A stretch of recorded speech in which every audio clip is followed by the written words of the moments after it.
Police Regional Office 2, pinarangalan ang CDM contingents na kinabibilangan ng 1,000 personnel sa katatapos na peace rally sa Maynila. Alamin ang detalye ng report mula kay Patrolwoman Wendy Rombawa.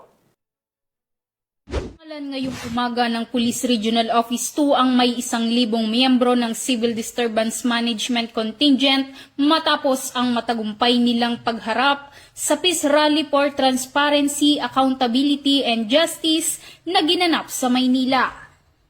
Pinangunahan ni Police Brigadier General Antonio P. Marallag, Regional Director ng Police Regional Office 2, ang tribute ceremony alas 6 ng umaga kung saan kanyang pinuri ang maayos, disiplinado at epektibong pagtugon ng mga kapulisan sa kabuuan ng deployment.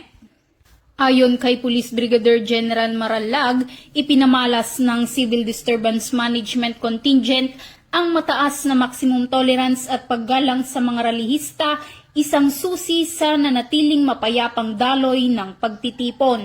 Dagdag pa niya, ang tagumpay ng operasyon ay refleksyon ng mataas na moral at dedikasyon ng kapulisan ng Rehiyon 2.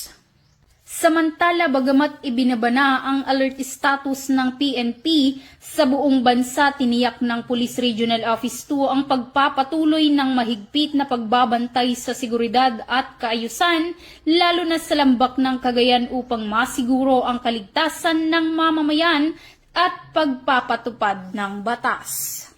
Mula dito sa lambak ng Cagayan, ako ang inyong Police News Network Correspondent, Patrolwoman Wendy Rombawa, alagad ng batas, tagataguyod ng balitang pulis.